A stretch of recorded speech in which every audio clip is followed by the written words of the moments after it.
Here's a list of things that I firmly believe because of girl math. Anything under $5 is free. Anything I buy with a gift card is free. If I buy something but then I return it, I've made money.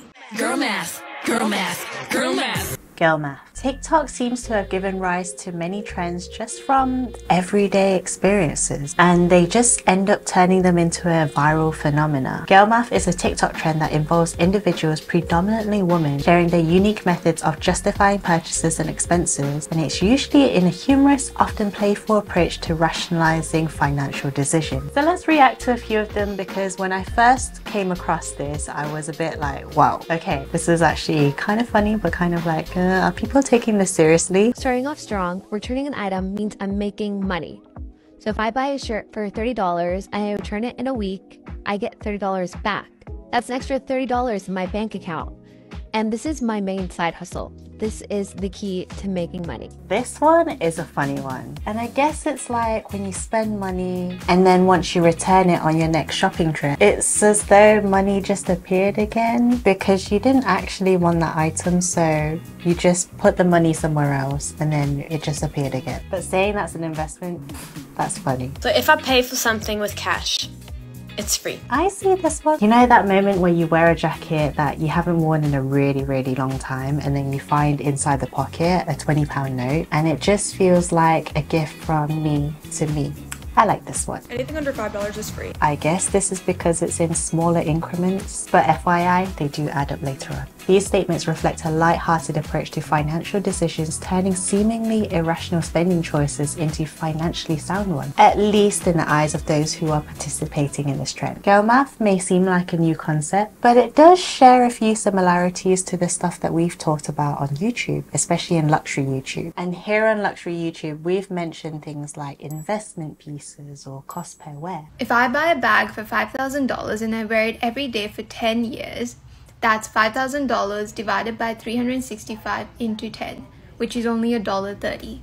So my bag will only cost $1.30 a day, which is basically free. Luxury YouTubers have always shared the idea and practice of purchasing high quality, versatile items that may initially seem expensive, but ultimately prove their worth over time through repeated use. Many YouTubers, including myself, have mentioned luxury bags as kind of being the luxury investment bags, where if it is timeless and classic, you can wear it time and time again, so the cost per wear ends up being very, very low. And that's because you can wear it time and time again over many, many years. So in the end of the day, this idea of girl math, where you divide the cost of the large sum of money across that period of time, it makes that huge sum of money seem more manageable. But then, to be really honest, I haven't bought that many luxury bags as of recent, and because of all these price increases, inflation, everything has gone more expensive. Is cost per wear, or in today's term, girl math, is it really relevant in today's world? I mean, I bought my Chanel Classic flat for £5,040, I remember, and this was in 2021. And my goodness, this would seem like a bargain in today's world. And why is it a bargain? Because today it costs $8,180. Gosh, so expensive. And also I hear there's going to be another price increase soon, because it's always one around September too. So if I break it down to wearing this 8,000 pegs over 1 year, how much would that be? So if I take 8,180 divided by 365, that's £22.41 per day. So still, I guess this girl math concept, it does make it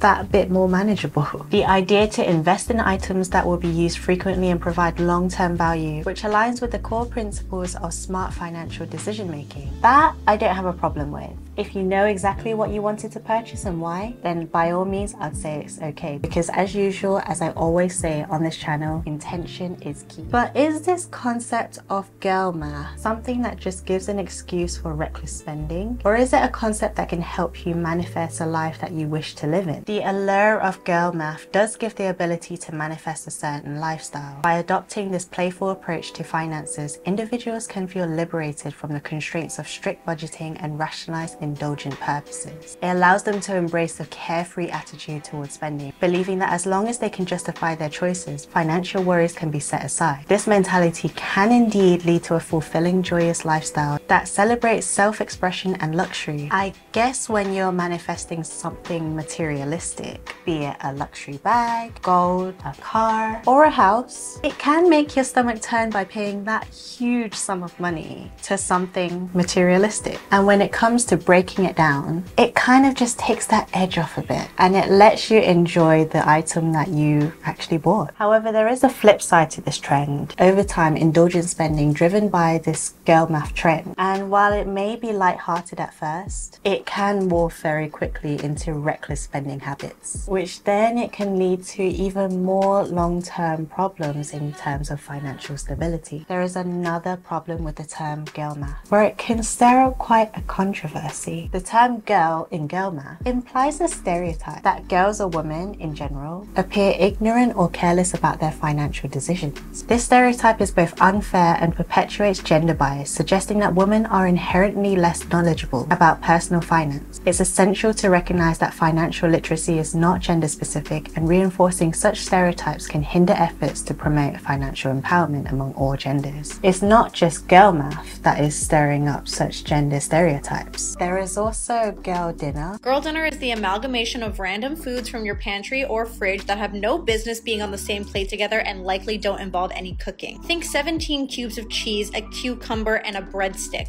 I'm highly promoting an eating disorder. This is my meal. I call this girl dinner. Girl dinner.